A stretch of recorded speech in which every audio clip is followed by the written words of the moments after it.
चलिए आंखें बंद करेंगे। हे महान सर्वशक्तिमान, तू ही महिमा, आदर और स्तुति के योग्य है पिता। हम सारा जलाल और गौरव आपके पवित्र नाम को देते हुए आपकी महिमा करते हैं। ये सारी स्तुति, आराधना, धन्यवाद और जय की बेटों के साथ हम आपके पवित्र नाम को देते हैं। और आज की इस गवाही के लिए भी तेरा दिल से धन्यवाद। यीशु मसीह के नाम से तमाम बातों के लिए हम आपकी महिमा और तारीफ़ करते हैं। प्रभु यीशु मसीह के नाम से आज प्रभु तेरे भवन के अंदर तेरे बच्चों ने तुझे खाली हाथ मुंह नहीं दिखाया पिता, लेकिन उन्होंने तेरे राज्य के लिए जो कुछ भी दिया है तेरे वचन के अनुसार दिया है। यह इनका तेरे प्रति प्रेम है।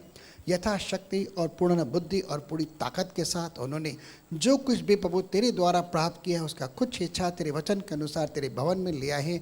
इन बेटों को स्वीकार करें, इन्हें पवित्र ठहराएं और अपने वचन के अनुसार आकाश के झरोखे खोलकर तेरे लोगों के जीवन के अंदर अपरंपार आशीषों की बारिश करे। और महिमा के धन के अनुसार जो मसीह में है तू तेरे लोगों की ज़रूरतों को पूरा कर, ताकि किसी के जीवन के अंदर कमी घटी न हो। लेकिन आज विश्वास के साथ मैं दुआ करता हूं कि जिन्होंने जो कुछ भी बोया उनके जीवन में 100 गुना प्रतिफल लाए। हे पिता, 100 गुना प्रतिफल की मांग करता हूं, ताकि किसी के सर पर कोई कर्जा न रहे। लेकिन प्रार्थना है मेरे खुदा, दवाई, गोली, टेस्ट, रिपोर्ट, ब्याज, बट्टा, कर्ज, मर्ज, इन सभी चीज़ों से तेरे बच्चे मुक्त हों मेरे खुदा। और प्रभु इस कर्ज की आत्मा से, इस ब्याज बट्टे की आत्मा से तू तेरे लोगों को आज़ाद करते हुए प्रभु सत्य में तेरे लोगों को धनाढ़ की और अब्राहम की, स्वर्ग की सारी आत्मिक आशीषों से भरपूर करके आशीष करे। और तेरे दास के ऊपर भी अनुग्रह करे, ताकि बोलने वाला वो नहीं लेकिन तेरी आत्मा इस मुख के द्वारा हम सब के साथ बात करे। और तेरी महिमा के लिए पिता, सिर्फ तेरी महिमा के लिए तेरा अनुग्रह तेरे दास के लिए पर्याप्त हो। उसकी निर्बलता व्यवस्था के अंदर तेरी सामर्थ प्रकट हो। हम सब बातों के लिए तेरा दिल से धन्यवाद करते हैं। सारा आदर और महिमा तुझे मिले प्रभु यीशु मसीह के नाम से, आमीन। चलिए आज हम एक पुरानी कहानी को पढ़ने जा रहे हैं। जैसे कि हम विश्वास के विषय में सीख रहे हैं, विश्वास के विषय में क्या क्या बाधाएं हो सकती हैं और क्यों हमारे जीवन के अंदर विश्वास कार्य नहीं करता। और हमने सीखा गलातियों की पुस्तक 5:6 के अनुसार विश्वास भी प्रेम के द्वारा ही प्रभाव उत्पन्न करता है। लेकिन कुछ रुकावटें हमने देखी अपने जीवन के अंदर, लेकिन अगर आप उन रुकावटों का अपने जीवन के अंदर सुधार करते हैं तो आपके जीवन में आपका विश्वास आपके लिए, औरों के लिए, कलीसिया के लिए, समाज के लिए, देश के लिए आशीष का कारण बन सकता है। और आप उस विश्वास के द्वारा जो प्रेम के द्वारा प्रभाव डालता है परमेश्वर की महिमा के अंदर इस्तेमाल हो सकते हैं। आज एक छोटी सी कहानी है पुराने नियम के आधार पर, ठीक है। लेकिन उससे पहले हम चंद शब्दों को भी पढ़ने जा रहे हैं, ठीक है। उन शब्दों के आधार पर हम देख रहे हैं भजन संहिता 33 उसका 11वां शब्द, यहोवा की युक्ति सर्वदा स्थिर रहेगी। क्या लिखा है? परमेश्वर की जो योजनाएं होती है, परमेश्वर की जो युक्ति होती है, युक्ति का मतलब योजना, प्लानिंग, जो परमेश्वर प्लानिंग करता है वह हमेशा बनी रहती, स्थिर रहती है, यानी परमानेंट रहती है। उस युक्ति को कोई बिगाड़ नहीं सकता, चाहे उसके विषय में कितनी भी विडंबनाएं, कितनी भी परेशानियां हो, दिक्कत हो, लेट हो, लेकिन परमेश्वर की योजना सफल होकर रहती है, पूरी होकर रहती है, ठीक है। उसके मन की कल्पनाएं पीढ़ी से पीढ़ी तक बनी रहती। देखिए क्या लिखा है, उसके मन में अगर कोई कल्पना भी आती है, हमने कल्पनाओं के विषय में सीखा, ठीक है, कि कल्पना क्या है। उसकी कल्पनाएं भी, वो अगर मन के अंदर विचार भी करता है, कल्पना भी करता है, कुछ इमेजिनेशन भी करता है, कुछ क्रिएटिविटी भी करता है मन के अंदर, वो भी पीढ़ी से पीढ़ी तक बनी रहती है, यानी वो कभी भी नष्ट नहीं होती। यानी परमेश्वर के विचार भी, परमेश्वर की योजनाएं भी हमेशा बनी रहती हैं। हालांकि हम शब्द पढ़ते हैं कि परमेश्वर का शब्द आकाश के अंदर सदाकाल के लिए से रहता है, ठीक है, लेकिन लिखा है परमेश्वर की कल्पना और विचार भी हमेशा हमेशा के लिए बने रहती है, पीढ़ी से पीढ़ी तक बनी रहती है। तो आप समझ सकते हैं परमेश्वर के विचार कितने ही अमूल्य है, ठीक है। शब्द तो एक है, लेकिन इसके अंदर हम विस्तारित तरीके से जाना चाहें तो 3-4 सभाएँ लग जाएंगी, लेकिन शॉर्टकट के अंदर आज हम उस कहानी के अंदर चलते हैं। दूसरा शब्द पढ़ेंगे यशायाह की पुस्तक 14 अध्याय उसका 24वां शब्द है। थोड़ा समझने की कोशिश करना, फिर हम इन बातों को लागू करने जा रहे हैं। सेनाओं के यहोवा ने यह शपथ खाई है, निस्संदेह जैसा मैंने ठाना है जैसा मैंने सोचा है, परमेश्वर कहता है जैसा मैंने ठाना है, अपने मन के अंदर जो युक्ति की है वैसा ही हो जाएगा। वैसा ही होगा। ये क्या है? परमेश्वर ने शपथ खाकर अपनी ही कहा है कि जैसा मैंने मन में सोचा है, प्लान किया है, वैसा होगा ही होगा। और जैसी मैंने युक्ति की है जैसी मैंने योजना बनाई है वैसी ही पूरी होगी। वैसे ही पूरी होगी। As it shall be fulfilled, ठीक है, वैसे ही वह पूरी होगी। तो हम परमेश्वर की युक्ति का कभी विरोध भी नहीं करते। और बाइबल की पुस्तक रोमियो की पुस्तक 9 अध्याय के अंदर लिखा है, कौन है जो परमेश्वर की इच्छा का विरोध कर पाए, उसकी युक्ति के खिलाफ खड़ा हो पाए? क्या मनुष्य जो गड़ी हुई वस्तु है अपने बनाने वाले कुम्हार का विरोध कर सकती है कि तूने मुझे किस तरह से इस तरह से क्यों बनाया? कोई नहीं कह सकता। अगर परमेश्वर अपनी युक्ति अपनी इच्छा को कहे और वह न पूरा हो, ये बात नामुमकिन है, ठीक है। परमेश्वर कुछ कहे, योजना बनाए, कल्पना कराए, युक्ति करे, शब्द कहे और वह पूरा न हो, यह बात नामुमकिन है। लेकिन कभी कभी हम इसे थोड़ा बहुत नीचे ऊपर कर देते हैं। लेकिन आज हम एक कहानी के अंदर चल रहे हैं। हम सबको पता है इस कहानी को। कितने लोग पुराने नियम की इस पुस्तक को जानते हैं जो योना नबी के बारे में है? योना जो मछली के पेट के अंदर गया, सबको पता है? सबको पता है कहानी?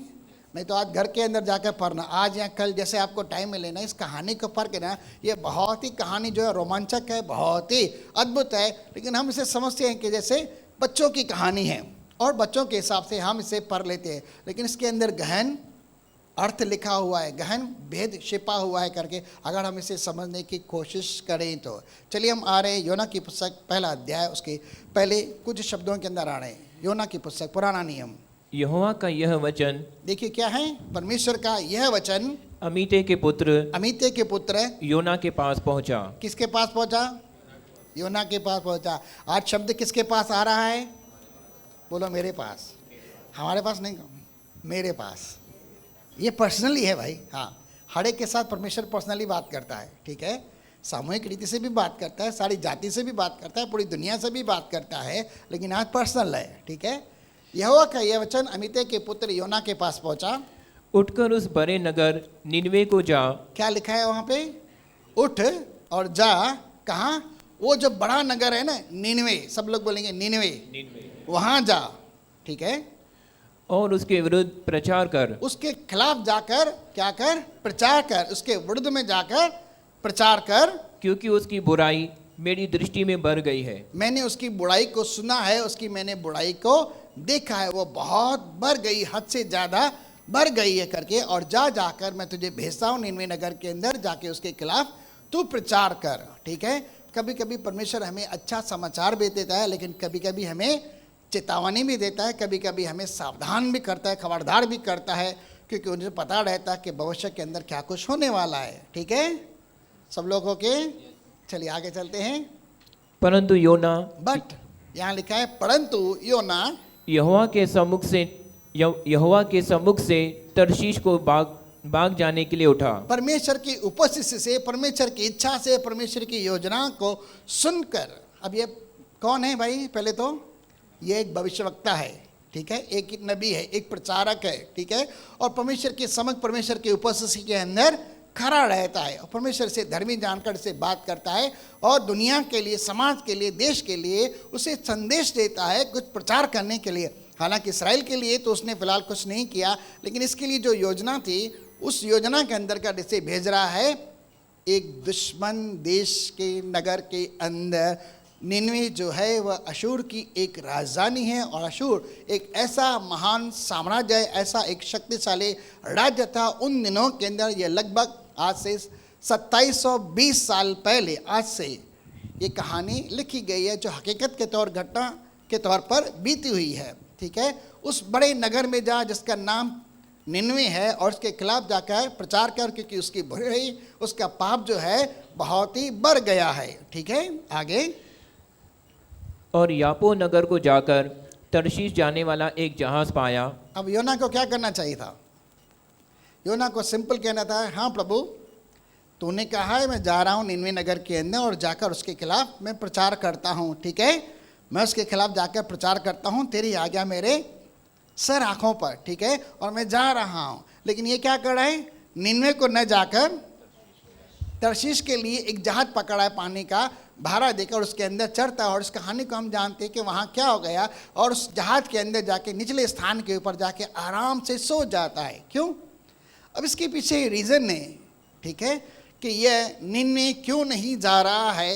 अगर इतिहास की पुस्तक के अंदर हम देखेंगे तो उसी के अंदर एक आध सवाल निकल जाएगी, लेकिन मैं आपको शॉर्टकट के अंदर बताता हूँ कहानी के तौर पर कि ये क्यों निन्वे नहीं जा रहा है, क्यों परमेश्वर की इच्छा का और योजना का विरोध करके वह तर्शीश की ओर भाग रहा है। हम कहीं भी प्रचार करें, अगर परमेश्वर की इच्छा होगी तो वो उस प्रचार के द्वारा किसी को भी उद्धार दे सकता है ना। लेकिन परमेश्वर अगर आपको पर्टिकुलरली कहे भाई इस बंदे को जाकर इस घर के अंदर जाकर आप प्रचार करें, और आप कहें नहीं मैं इसके घर में नहीं जाऊंगा, मैं इस फलाने के घर में जाऊंगा। परमेश्वर कह रहा है भाई आप इसे सुसमाचार सुनाएं, इसके घर में जाएं, लेकिन आप कहें नहीं मैं यहाँ पर जाऊँ, तो आप क्या करेंगे? परमेश्वर की इच्छा पूरी कर रहे हैं या परमेश्वर की आज्ञा का उल्लंघन कर रहे हैं? तो ये क्या होता है? पाप होता है ना।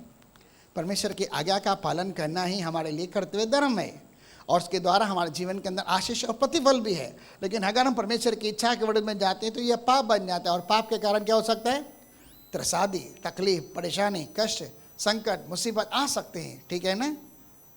जैसे शास्त्र में लिखा है फरीसियों ने यीशु मसीह की बातों पर विश्वास नहीं किया और उसके परमेश्वर के उद्देश्य को पूरा न किया, बपतिस्मा न लेकर, ठीक है, बपतिस्मा न लेकर उसके उद्देश्य को पूरा न किया। लेकिन यहाँ पर कुछ हम और देंगे, यह नबी है, इसे परमेश्वर की उपस्थिति में रहना चाहिए, परमेश्वर की आज्ञा का पालन करना चाहिए, लेकिन ये जा रहा है तर्शीश की ओर। और तर्शीश की ओर क्यों जा रहा है उसके विषय में आज नहीं सीखते। लेकिन निन्वे क्या है?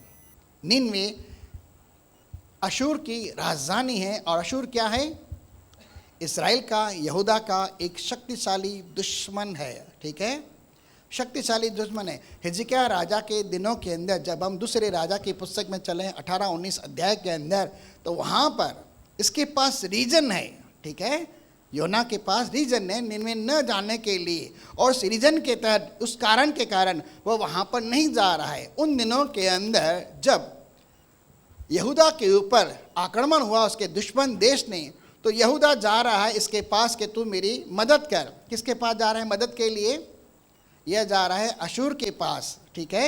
अशूर कौन है? उस दिनों का शक्तिशाली साम्राज्य है, ठीक है, और उसके पास जा रहा है भाई मैं तुझे सोना देता हूँ, मैं चांदी देता हूँ, आकर मेरी मदद कर। मैंने तुझे कर देना बंद कर दिया था, लेकिन अब मैं कर देकर तुझे वापस बुलाता हूँ कि संकट में आकर मेरी सहायता कर। इस दुश्मन देश ने मुझ पर आक्रमण किया है, तू मेरे लिए आकर सहायता कर और मेरे दुश्मन से मुझे बचा, ठीक है। लेकिन अशूर क्या करता है? सोना भी लेता है, चांदी भी लेता है, लेकिन वह दुश्मन के साथ मिलकर फिर से उसकी सहायता के खिलाफ जाकर उसे रौंदने की कोशिश करता है, उसके और दुश्मनों को उभारता है और वे उसके खिलाफ आ जाते हैं। लेकिन परमेश्वर ने अद्भुत रीति से वहाँ पर यशायाह नबी की भविष्यवाणी के द्वारा, हिजकिय्याह की प्रार्थना के द्वारा वह काम किया। लेकिन इससे पहले वहाँ पर कुछ गड़बड़ी हो जाती है। जिस दुश्मन को उसने साथी समझकर मदद की मांग की थी और उसे सोना भी दिया, चांदी भी दिया, बहुत बहुत सोना चांदी दिया, लेकिन वह उसी के दुश्मन के साथ मिलकर उसके खिलाफ योजना बनाता है, और क्या हो जाता है? उसके साथ एक बड़ा धोखा हो जाता है। और इस्राएल और कौन है? यहूदा, ये दोनों आपस में कौन है? भाई भाई हैं। सुलेमान राजा के बाद ये राज्य जो है दो भागों के अंदर बट गया था। इस्राएल देश दो भागों के अंदर बट गया था, एक इस्राएल हो गया था और एक यहूदा हो गया था। यहाँ यहूदा के ऊपर आक्रमण होता है और यह इस्राएल के पास भी जा रहा है, लेकिन इस्राएल भी इसके खिलाफ हो रहा है, इसके दुश्मन देश के साथ, और गड़बड़ी हो जाती है। उसके विषय में हम नहीं जाते हैं। अगर आज की तारीख में मैं आपसे सवाल पूछूं, आप पर कोई दुश्मन आकर परेशान करे और आपके ऊपर कुछ हमला करे, अगर आप अपने भाई बंधु से मदद मांगने के लिए जाएं और वह मदद मांगने का वादा करके आपके दुश्मन के साथ मिल जाए और आप के खिलाफ बढ़े और आपकी मदद तो न करे लेकिन आपके खिलाफ जाए, तो आप क्या करेंगे? थोड़ी सोच। वो आपका दुश्मन होगा, सबसे बड़ा धोखेबाज हो जाएगा। अरे मैंने तो आपको कुछ देने के लिए भी कहा था, मैंने तो आपको सोना भी दिया, मैंने तो आपको चांदी भी दी, लेकिन फिर भी आपने मेरे साथ गद्दारी की, मेरे साथ बड़ा धोखा किया, मेरे दुश्मन के साथ मिल गए और मेरे खिलाफ हो गए।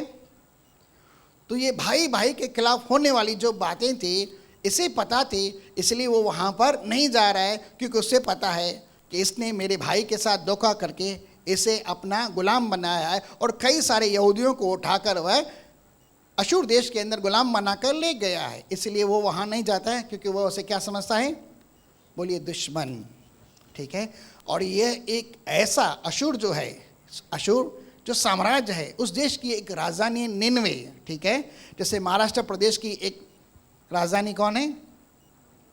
महाराष्ट्र की राजधानी कौन है? मुंबई। सब बोलोगे मुंबई। वैसे ही निन्वे नगर है। ठीक है।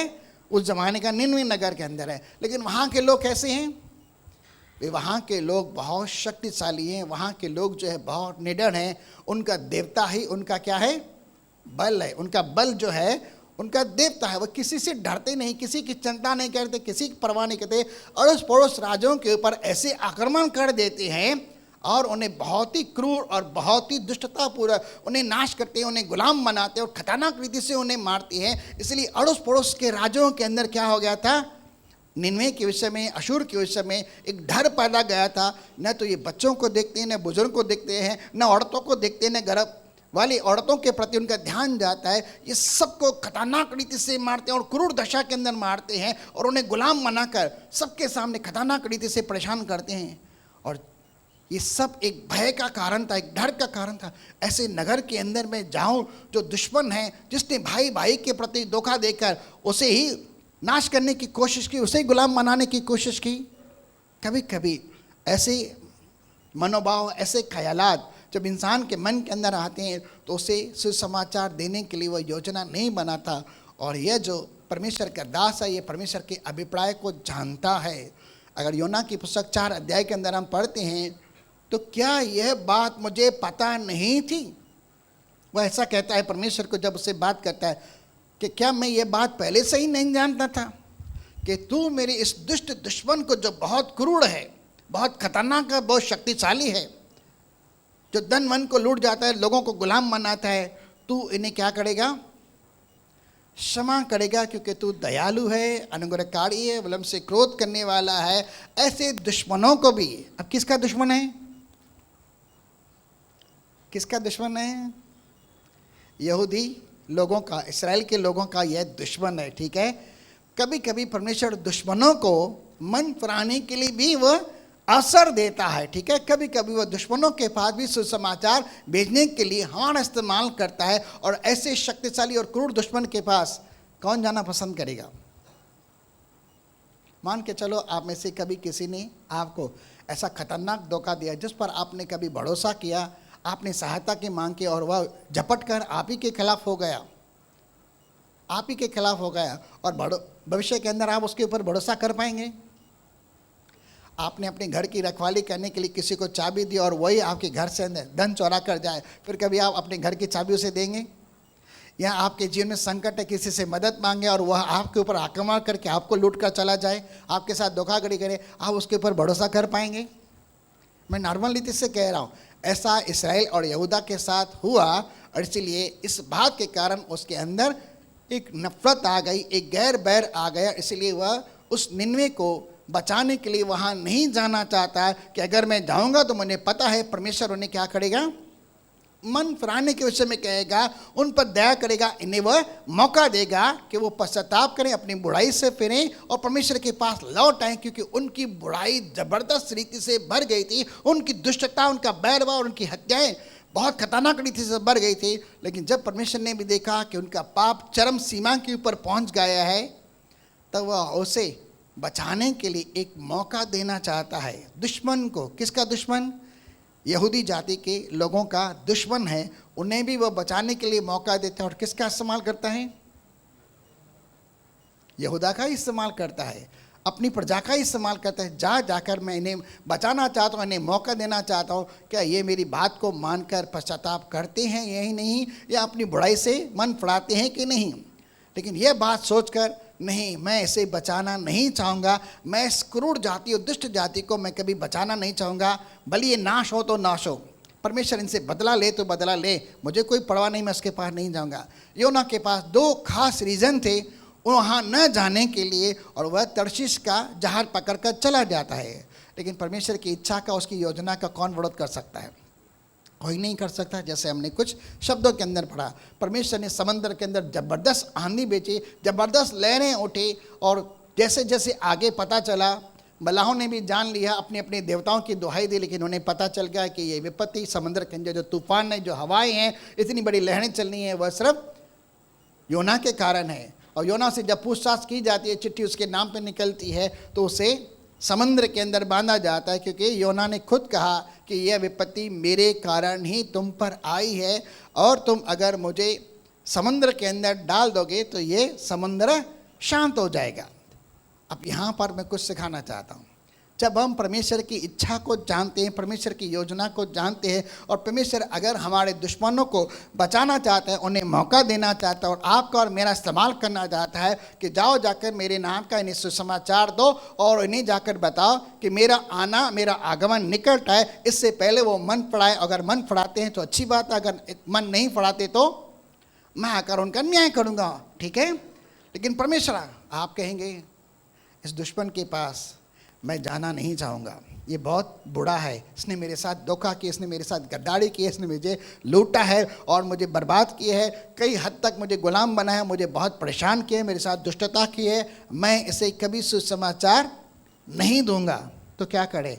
लेकिन परमेश्वर कहता है नहीं, जा जाके मुझे इसकी ज़रूरत है, जाके इसे सुसमाचार सुना। तो क्या करेंगे फिर? परमेश्वर आपके सामने अपने शब्द को ले आता है, अपनी योजना और अपनी इच्छा को बजाता है, और आपके दुश्मन को, आप परमेश्वर में हैं, आप मसीह को जानते हैं, उसके प्यार को जानते हैं, उसकी दयालुता, उसकी कृपालुता को जानते हैं, लेकिन परमेश्वर आपके दुश्मन को बचाना चाहे और आपसे आकर कहे ऐसा, क्या करेंगे आप?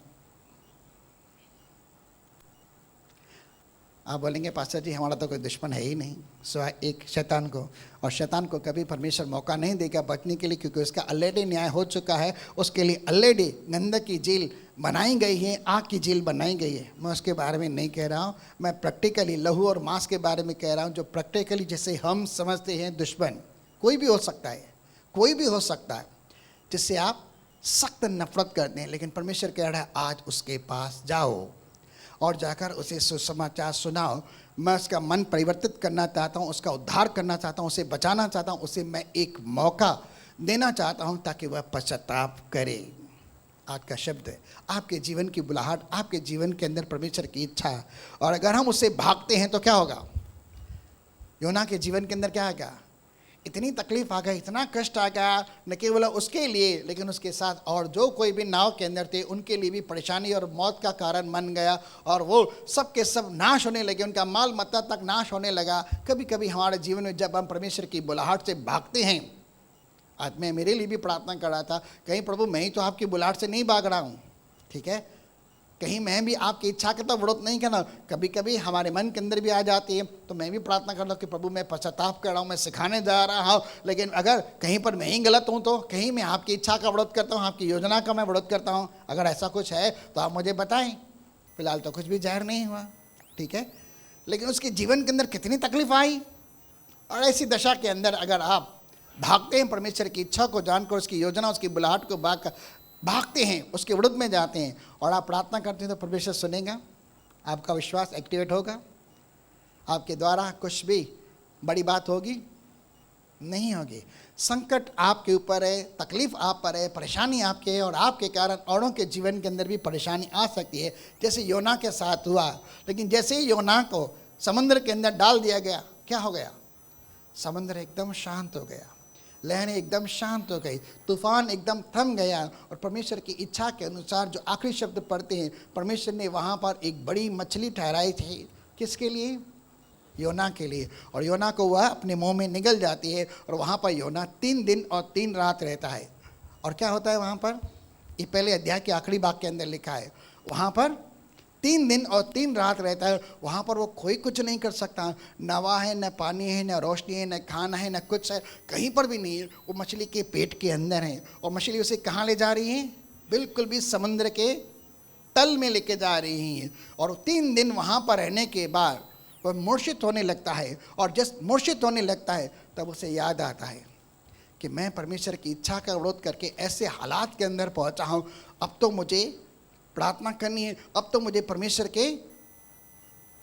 को देखना है। और वहाँ पर मछली के पेट में 3 दिन के बाद वह प्रार्थना कर रहा है कि जब मैं मूर्छा खाने लगा, तरंगे मेरे ऊपर थी और मैं पहाड़ों के तल तक पहुँच गया था, ऐसी दशा के अंदर मैं मरते मरते मरा, और मैं शायद वहाँ पर ही दफन हो जाता।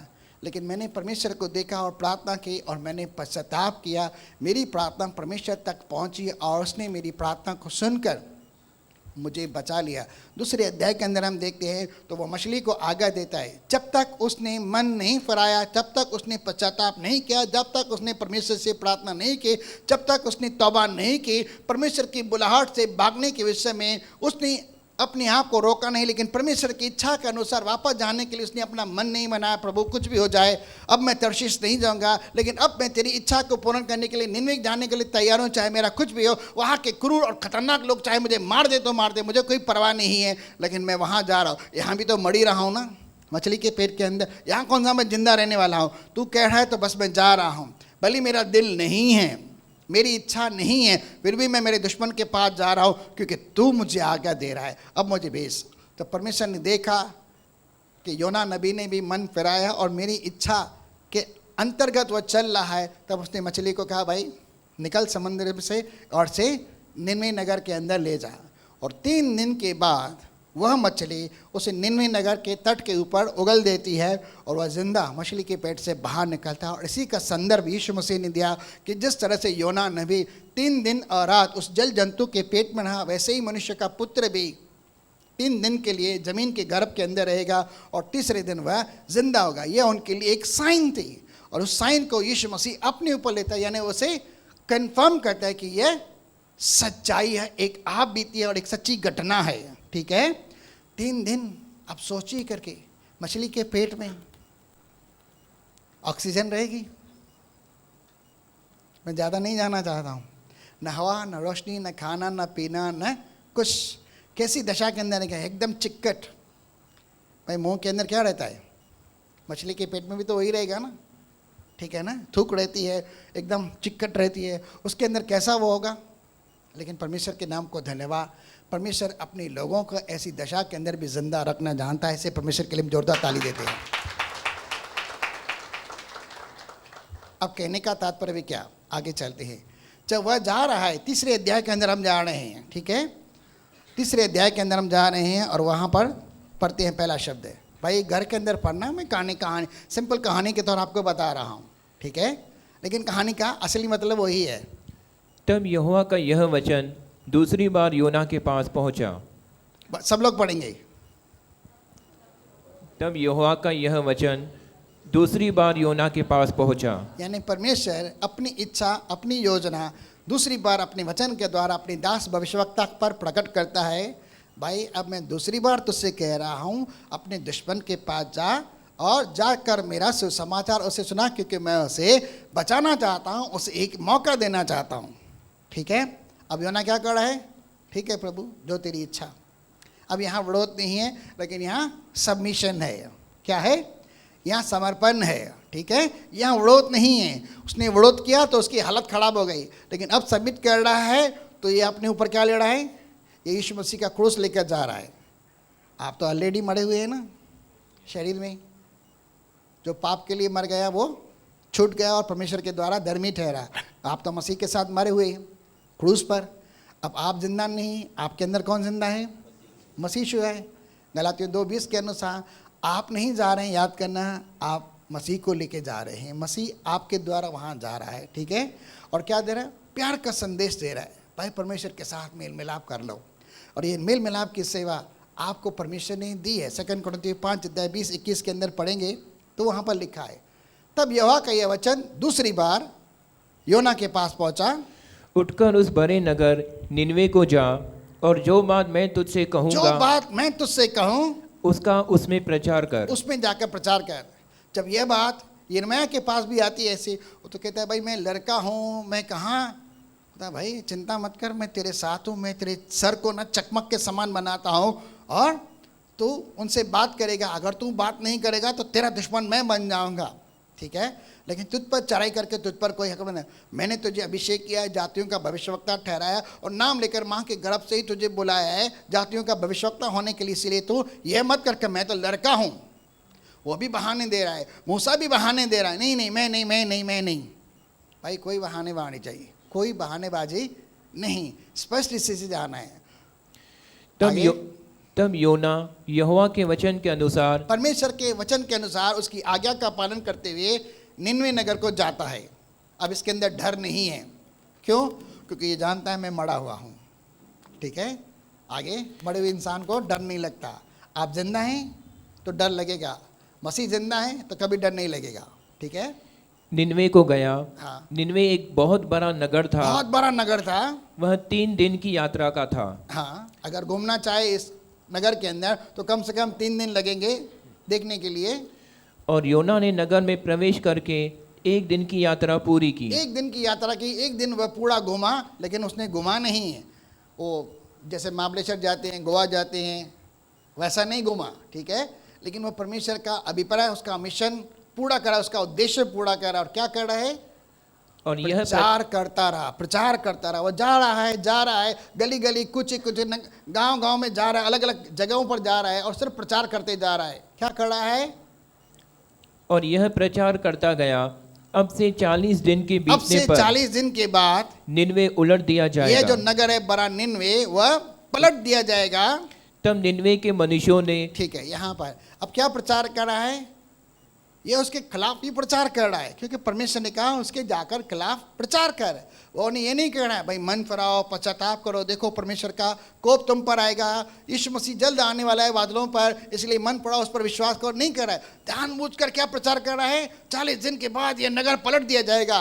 लेकिन परमेश्वर की इच्छा जो थी वो तो थी ही थी, वो तो पूरी होनी थी। तू कुछ भी प्रचार कर, भले इनके खिलाफ प्रचार कर, मैं मेरी इच्छा को पूरा करूंगा। और किस तरह से परमेश्वर ने इसके शब्दों को लिया और क्या क्या प्रचार किया। बाइबल इसके अंदर ज़्यादा शब्दों का वृत्तांत नहीं करती, सिर्फ चंद शब्द है। 40 दिन के बाद यह निनवे नगर उलट दिया जाएगा। सिंपल है, यानी 40 दिन के बाद क्या आने वाला है? एक बड़ा डिस्ट्रक्शन, एक बहुत बड़ी मुसीबत इस नगर के ऊपर पड़ने वाली। और क्या होगा? यह पूरा नगर नष्ट हो जाएगा। अब जिन जिन लोगों ने सुना वे आपस में बात सुने, भाई कह रहा कितना है, हुआ कौन है ये, कहाँ से है, क्या प्रचार कर रहा है। जब उन्हें पता चल रहा है करके ये तो इबरी है, यहोवा का भक्त है, और उन्हें पता है कि इतिहास के अंदर परमेश्वर यहोवा ने किस तरह से बड़े बड़े चमत्कार किए। जब आपस में बात कर रहे हैं तो ये धीरे धीरे धीरे बड़ी बात पूरे नगर के अंदर फैल जाती है। और जब नगर के अंदर जाती है तो ये नगर के राजा के पास भी जाकर पहुंचती है। जब राजा को भी पता चलता है कि 40 दिन के बाद हमारा नगर, जो हमारी राजधानी, हमारे प्रदेश की राजधानी है, नष्ट किया जाएगा। और ये कोई ऑर्डनरी इंसान नहीं कहता, दिखने में चाहे ऑर्डनरी है, लेकिन इसके पीछे परमेश्वर की ताकत है, परमेश्वर का शब्द है। और हम यहोवा को जानती हैं कि वह सच्चा परमेश्वर है। अगर उसका वह दास होकर यहाँ पर आया है तो हमारे जीवन के अंदर यह बात पूरी होगी। इस्राएल उनके विषय में गवाही दे रहा है, इतिहास उनके विषय में गवाही दे रहा है। उन्होंने परमेश्वर के दास की बातों को मान्यता दी और परमेश्वर ने भी ऐसी योजना की। जब उनके खिलाफ शब्द आया तो उनका पाप उनके अंदर जागृत हो गया कि हम सत्य में पापी हैं। और सत्य में उनके अंदर एक डर आ गया, जबकि उनके अंदर कभी डर नहीं होता था।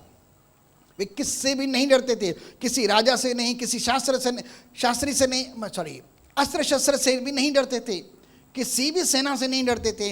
लेकिन जब वे तलवारें लेकर घोड़ों के ऊपर चलते थे तो बाइबल बताती है उनका बल ही उनका देवता हुआ करता। तो जब तलवारें लेकर चलते थे तो उनकी तलवारें चांदी के समान चमकती थी। और वे पांति पांति करके चलते थे। एक एक नगर के ऊपर, एक एक राज्य के ऊपर ऐसा आक्रमण करते थे, वहाँ पर कोई जिंदा नहीं छोड़ते थे। अगर कुछ छोड़ उन्हें गुलाम बना देते और खतरनाक रीति से उनकी सेवा करवाते थे, न जाने क्या कुछ उनके साथ करते थे। लेकिन ये जा रहा है, उनके मन के अंदर पवित्र आत्मा अलग रीति से कार्य कर रहा है। और क्या हो रहा है, हम आगे को बढ़ते हैं 3 अध्याय के अंदर।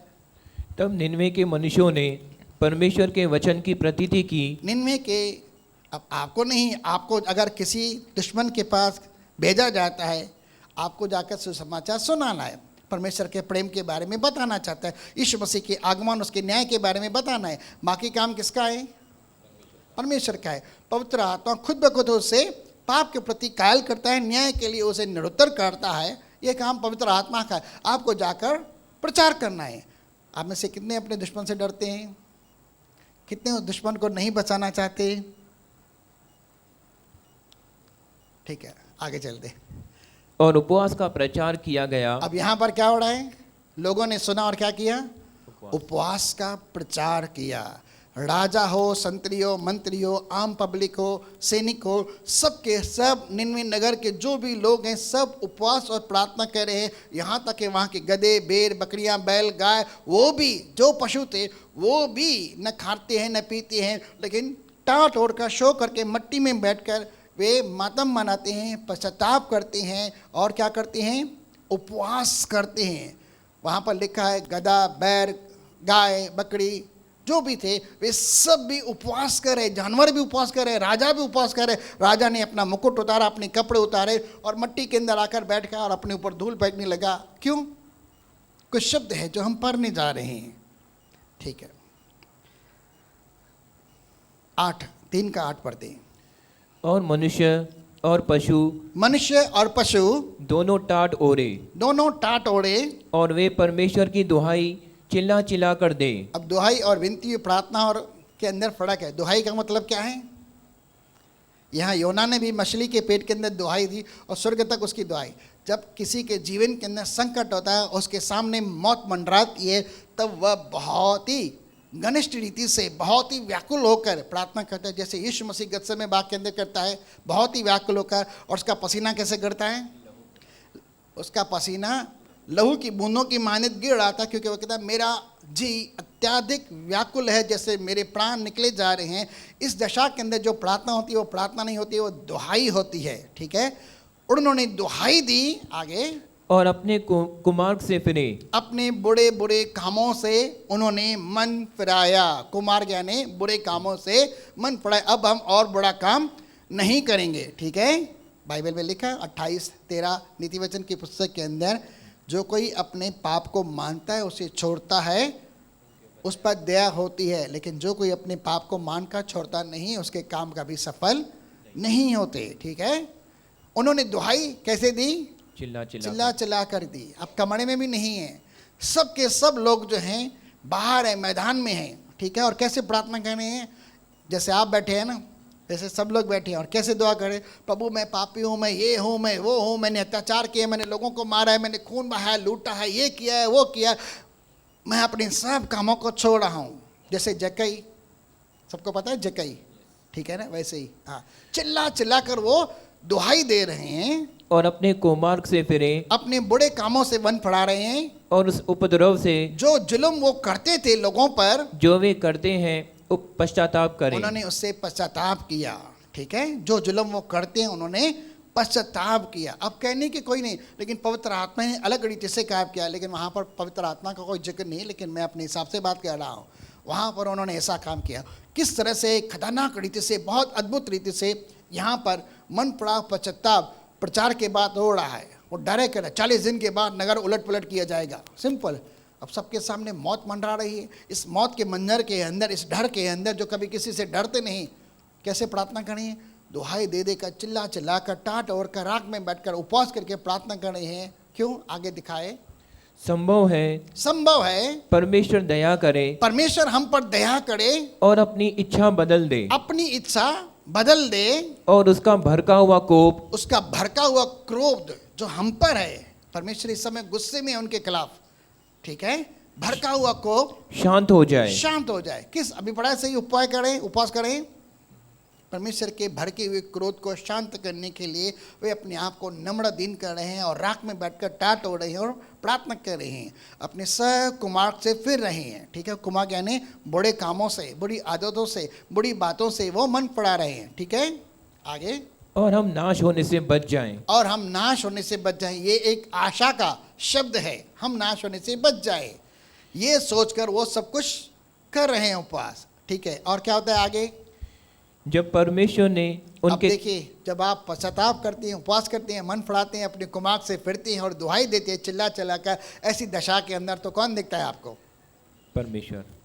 आप प्रार्थना करते हैं, स्वर्ग और धरती के बनाने वाले परमेश्वर को दुहाई दे रही हैं, परमेश्वर के दास का शब्द सुनकर। जब आप अपने दुश्मन के पास जाकर भी इन्हें प्रेम के संदेश को देते हैं, तो परमेश्वर आपको तो देख रहा है, इस बात का प्रतिफल आपको तो देता है कि आपने मेरी इच्छा पूरी की। अब सामने वाला अगर मन नहीं फराता तो आपके ऊपर कोई दंड नहीं है, ठीक है।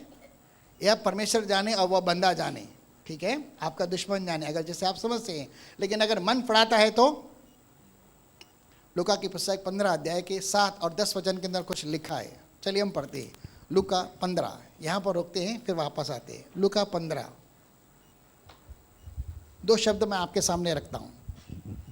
मैं तुमसे कहता हूँ कि इसी रीति से एक मन फिराने वाले पापी के विषय में स्वर्ग में इतना ही आनंद होगा। क्या कहाँ आनंद हो रहा है? स्वर्ग में आनंद होता है। क्यों? क्योंकि वो धरती पर देख रहा है कि एक पापी इंसान मन फिरा रहा है, पश्चाताप कर रहा है, कुमार्ग से फिर रहा है और परमेश्वर पर विश्वास करके वो प्रार्थना करता है कि प्रभु मुझे बचा ले, आने वाले मौत से बचा ले, आने वाले नरक की आग से मुझे बचा ले, तू मुझ पर दया कर और न्याय संगत जो मुझे दंड है उससे मेरी तू रक्षा कर। ठीक है। और स्वर्ग के अंदर आनंद मनाया जा रहा है कि ये बंदा दुआ कर रहा है, अपनी बुराई को छोड़ रहा है। ठीक है। जितना कि 99 ऐसे धर्मियों के विषय नहीं होता जिन्हें मन फिराने की आवश्यकता नहीं। सेम वर्ड लिखा है 15:10 के अंदर भी। ठीक है, वहां नहीं जाते। यीशु मसीह इस धरती पर क्यों आया? बोलो पापियों को बचाने के लिए, धर्मियों को बचाने के लिए नहीं आया करके। ठीक है, हम पापी थे लेकिन विश्वास के द्वारा उसने हमें धर्मी बनाया। अब हम सुरक्षित हैं, हमारे नाम जीवन की पुस्तक में लिखे हैं। लेकिन अब परमेश्वर किसके लिए चाहता है? किन का उद्धार हो, किन्हें मौका मिले? आपके दुश्मन जो पापी हैं, जो पाप के अंदर जीवन जी रहे हैं, परमेश्वर उनके लिए आपको बोला है। क्या उसके पास जाओगे? जब यह बात यशायाह के सामने भी आई थी, क्या तुम जाओगे? मेरे लिए कौन जाएगा? तो यशायाह बड़े हियाव के साथ कहता, प्रभु मैं रेडी हूँ, मुझे भेज। कौन रेडी आप में से? अपने दुश्मन के पास जाने के लिए, उसे सुसमाचार सुनाने के लिए, अपने प्रेम का इजहार करने के लिए। भाई चिंता मत कर, कुछ भी हो जाए, मैं मसीह के समान तुझसे प्रेम करना चाहता हूँ, तुझे बचाने के लिए आया। मन फिरा, यीशु पर विश्वास कर, वह तुझे उद्धार देगा। फिर क्या हो जाएगा? अगर मन फड़ाया तो हम सब भाई बंधु हो जाएंगे। अगर मन नहीं फड़ाता है तो आप तो स्वर्ग में होंगे जब यीशु मसीह बादल पड़ाएगा। लेकिन वो कहाँ होगा? उस धनवान इंसान के समान एक बूंद पाने के लिए भी वो तरसेगा। ठीक है, ठीक है ना? वो वहाँ होगा। क्यों? उसने विश्वास नहीं किया, उसने मन नहीं पढ़ाया। अगर नहीं मन पढ़ाया तो वो वहाँ होगा। आपके ऊपर फिर दंड नहीं है। यजकेल की पुस्तक के अंदर अगर मैं भाई हर्ष गलानी को खड़ा कर तो बहुत ही अच्छे से समझाएंगे पहरुए के रूप में। ठीक है, लेकिन वहाँ नहीं जाना चाहता मैं। चलिए आगे चलते हैं, वापस आएंगे। मलाकी 3। हो सके तो परमेश्वर अपनी इच्छा को बदल दे। जब परमेश्वर ने देखा, आखिरी शब्द 3 का, जब परमेश्वर ने उनके कामों को देखा कि वे कुमार्ग से फिर रहे हैं, अपने बुरे कामों से उन्होंने मन फिराया है, पश्चाताप किया है, छोड़ दिया है, तब परमेश्वर ने अपनी इच्छा बदल दी। अब परमेश्वर, अब लिखा है उसकी कल्पनाएं, उसकी योजनाएं कभी बदलती नहीं है। अगर वो बदली करना चाहे तो कर सकता है ना भाई। वो तो परमेश्वर, उसकी इच्छा का विरोध कौन कर सकता है? हम नहीं कर सकते। लेकिन वो खुद बदली करना चाहे तो वो तो स्वतंत्र है ना अपनी इच्छा को बदली करने से। अब यही भेज रहा है योना को, भाई जा, लेकिन उनके लिए जाकर डिस्ट्रक्शन की बात कर, और वह करता है। लेकिन वह जब देख रहा है कि ये लोग पश्चाताप कर रहे हैं तो अपनी इच्छा को उन्हें नाश करने के लिए बदल देता है। क्योंकि वह देख रहा है कि मेरी योजना सफल हुई और इन लोगों ने मन पड़ाया, पश्चाताप किए, अब मैं इन्हें नाश नहीं करूँगा। ठीक है, अब मैं इन्हें दंडित नहीं करूँगा। लेकिन 40 दिन के बाद क्या होता है? चौथे अध्याय के अंदर आते हैं। यह बात योना को बहुत ही बुरी लगी। योना को यह बात बहुत बुरी लगी, बहुत गुस्सा आया कि तूने हमारे दुश्मनों को, जिन्होंने हमारे साथ गद्दारी की, हमारे साथ धोखा दिया, हमारे लूटा, हमें गुलाम बनाया और हमारा बहुत सारा धन उठाकर ले गए, उन्हें तूने छोड़ दिया, उन्हें तूने दंडित नहीं किया। आपकी और मेरी इच्छा क्या होती है? आपके और मेरे दुश्मन क्या हो? दंडित हो। परमेश्वर उन्हें न्याय करे, दंडित करे या उन्हें बचाए। योना को गुस्सा लगता है, नहीं ये सब बड़ा हुआ, ये सब सही नहीं है, ये न्याय संगत सही नहीं है। क्यों तूने निम्न के लोगों को छोड़ दिया? तूने उन्हें तो तुझे नाश करना चाहिए था, बड़ी विपत्ति ले आनी चाहिए थी। उसे गुस्सा लगा, परमेश्वर के ऊपर वो क्रोधित हो जाता है। ठीक है, आगे चलते हैं।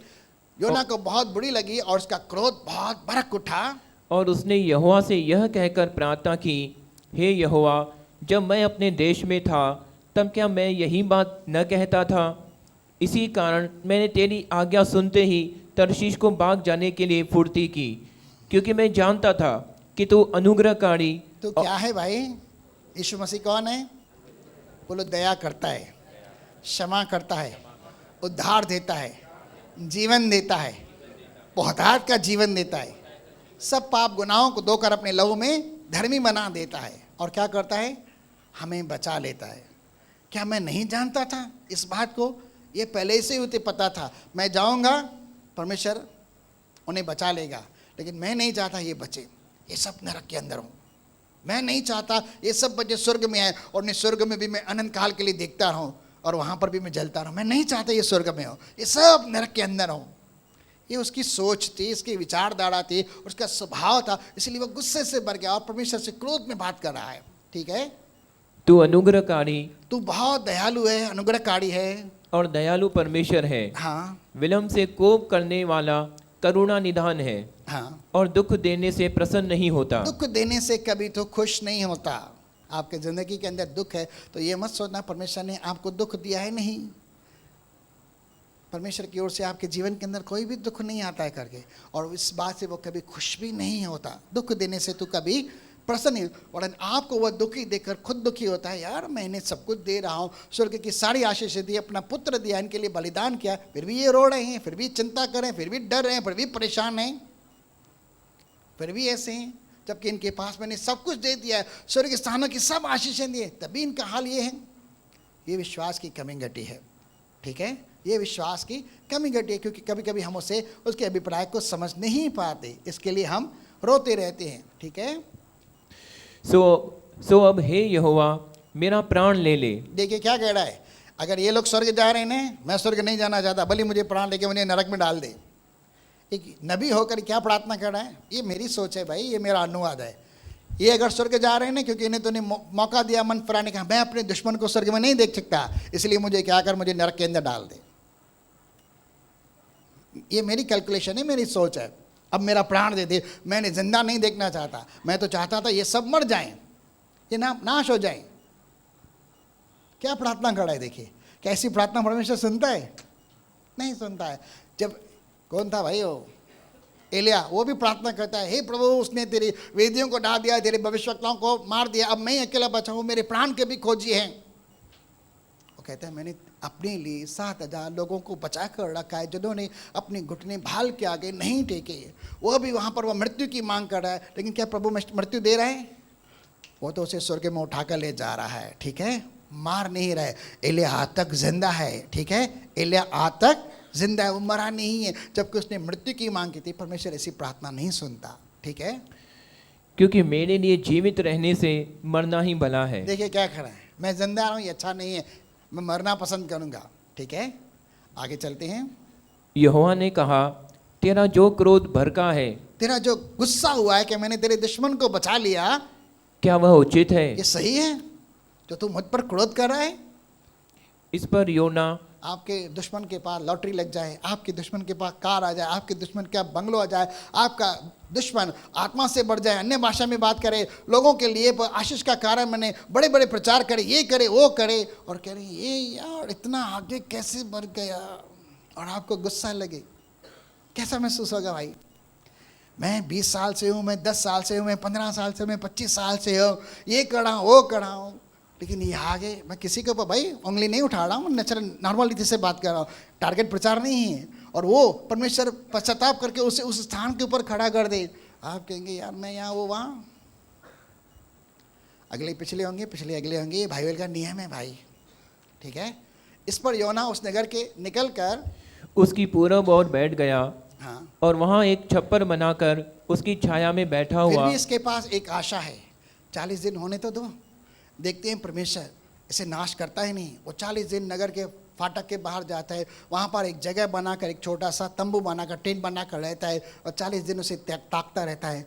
40 दिन के बाद वाकई डिस्ट्रक्शन आता है कि नहीं, ये नाश होते हैं कि नहीं, वो देखते रहता है, इंतज़ार करता रहे कब नाश आएगा।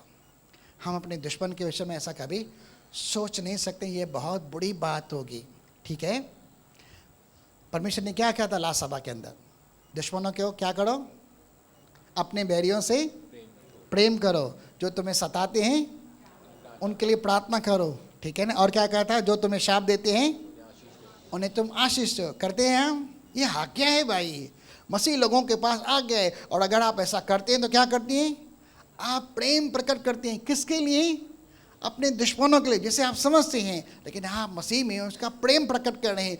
हम बदल गए हैं, हम वैसे नहीं हैं, हम नई सृष्टि हैं, पुराना जो कुछ था ना वो मिट चुका है, अब हम प्रेम से भर गए हैं। हम आपके सामने प्रेम का प्रकटीकरण कर रहे हैं। हम कल वाले नहीं हैं जो दुश्मनी के साथ है, लेकिन अब मसीह में हम बदल गए हैं। हम प्रेम का संदेश दे रहे हैं, आपको बचाने के लिए, आपको मारने के लिए नहीं आए, आपको समझाने आए कि अपने को मार्ग से फिरो। ये परिवर्तन है जब हम मसीह में आते हैं। ठीक है, आगे। तब यहोवा परमेश्वर ने एक रेड़ का पेड़ लगाकर ऐसा बनाया कि योना के सिर पर छाया हो, हाँ जिससे उसका दुख दूर हो। हाँ योना उस रेड़ के पेड़ के कारण बहुत ही आनंदित हुआ। हाँ बिहान को जब पाँव फटने लगी, तब परमेश्वर ने एक कीड़े को भेजा, जिसने रेड़ का पेड़ ऐसा काटा कि वह सूख गया। जब सूर्य उगा, तब परमेश्वर ने पुरवाई बहाकर लू चलाई, और घाम योना के सिर पर ऐसा लगा कि वह मूर्छा खाने लगा, और उसने यह कहकर मृत्यु मांगी। फिर से दूसरी बार प्रार्थना कर रहा है, मौत मांग रहा है। ठीक है, मेरे लिए जीवित रहने से मरना ही अच्छा है। परमेश्वर ने योना से कहा, तेरा क्रोध जो रेड़ के पेड़ के कारण भड़का है, क्या वह उचित है? आप जो गुस्सा करते हैं परमेश्वर पर, आपके दुश्मन को अगर बचा लिया गया, परमेश्वर उसे मौका दे रहा है बचाने का, आपका गुस्सा जायज है? परमेश्वर ने अपना अभिप्राय न्याय संगत आपके दुश्मन को न दिया, लेकिन उसे बचा लिया, तो गुस्सा होना जायज है? भाई आपसे सवाल पूछ रहा हूं मैं, नहीं ना? लेकिन ये गुस्सा कर रहा है, कौन है? ये परमेश्वर के पूरे अभिप्राय को जानता है, परमेश्वर का दास है, भविष्यवक्ता है, लेकिन वो गुस्सा कर रहा है। क्या जायज है गुस्सा करना? होता है भाई, गुस्सा नॉर्मलिटी से आता है, कोई बड़ी बात नहीं, गुस्सा आना पाप नहीं है, लेकिन गुस्से को दिमाग के अंदर बनाए रखना खतरनाक है। क्या लिखा है भाई बाइबल के अंदर, इफिसियों की पुस्तक में? गुस्सा करो तो करो भली, पाप मत करो, लेकिन पाप मत करो। ठीक है, सूरज ढलने से पहले, दिन ढलने से पहले तुम्हारा गुस्सा शांत हो जाए। शांत होना चाहिए। जब आप बिस्तर पर जाओ, अपने दिमाग के अंदर गुस्सा मत रखो, नहीं तो आपकी नींद खराब हो जाएगी। सही है ना? क्यों अपनी नींद के दुश्मन बनने हैं भाई? मैं सबसे बात कर रहा हूँ नॉर्मल रीति से, इसलिए गुस्सा करो, लेकिन बिस्तर पर जाने से पहले उसे माफ़ कर दो।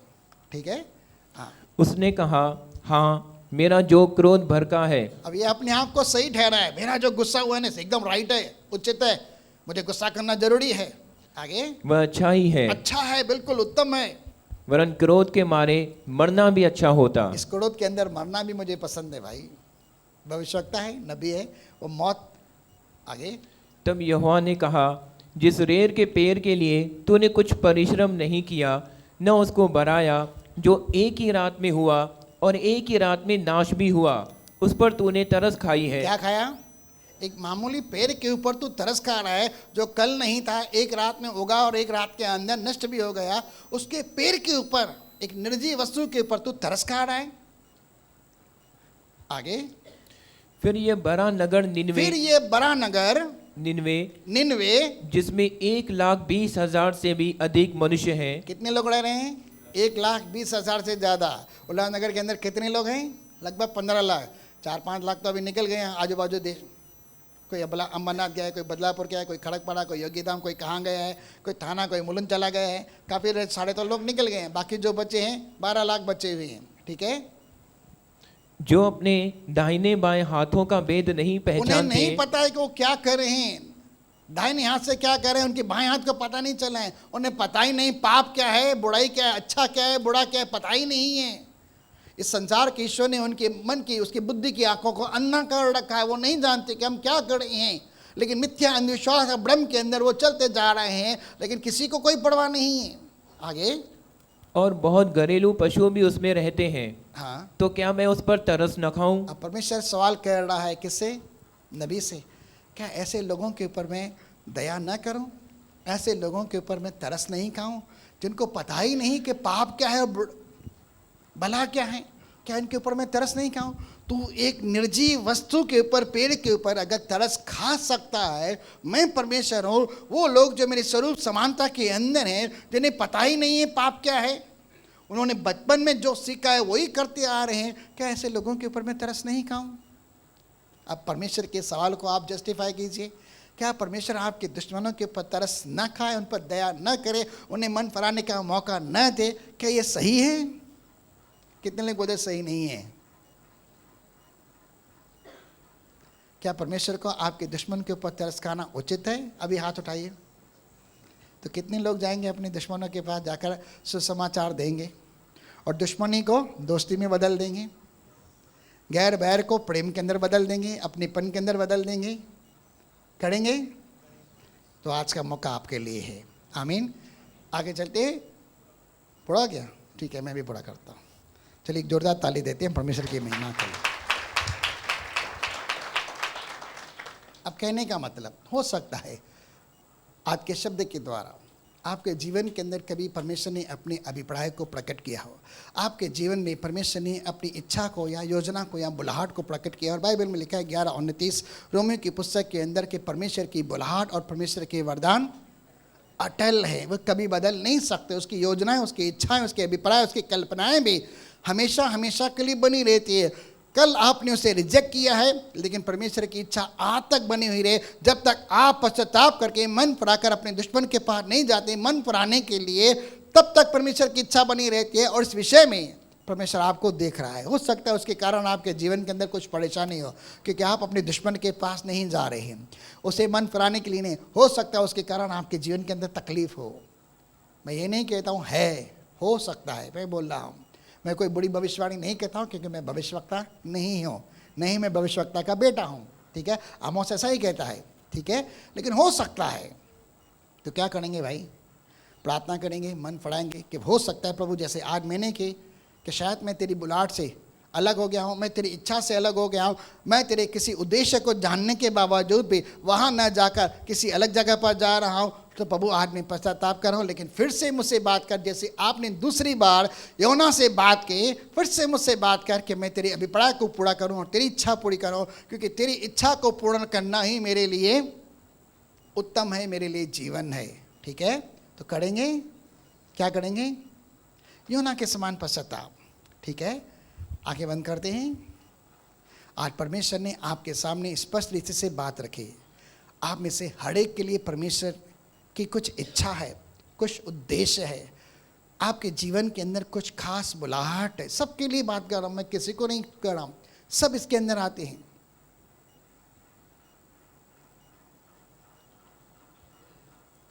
प्रार्थना करेंगे खुद अपनी ज़बान से, निन्वे के लोगों के समान नहीं, क्योंकि आप निन्वे के लोगों में से नहीं हैं। आप यीशु मसीह के नाम पर विश्वास करने के द्वारा परमेश्वर की संतान हैं। आप याजकों का समाज है, राज पदधारी लोग हैं, परमेश्वर की निज प्रजा हैं। यीशु मसीह के नाम पर विश्वास करने के द्वारा परमेश्वर की संतान है। लेकिन परमेश्वर आपको कुछ उद्देश्य दे रहा है, आपसे कुछ बात कर रहा है, आपसे कोई वचन दे रहा है, अपने अभिप्राय को, अपनी इच्छा को बता रहे, उसे पूरा करना है।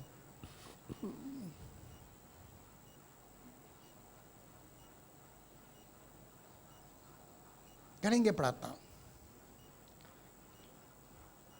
करेंगे प्रार्थना और कहेंगे प्रभु यशायाह के समान, हाँ मैं जाऊंगा, मैं जाऊंगा प्रभु, मैं जाऊंगा। मेरे अंदर से डर को निकाल, मेरे अंदर से शर्म को निकाल, मेरे अंदर से गैर बैर नफरत को निकाल। मैं जाऊंगा, मेरे दुश्मन के पास जाऊंगा और भाईचारे का संदेश दूंगा, प्रेम का संदेश दूंगा, शांति का संदेश दूंगा, न्याय का संदेश दूंगा और तेरे अद्भुत प्रभुत्व का मैं संदेश दूंगा कि तू उसे बचाना चाहता है, उसे मन फिराना चाहता है।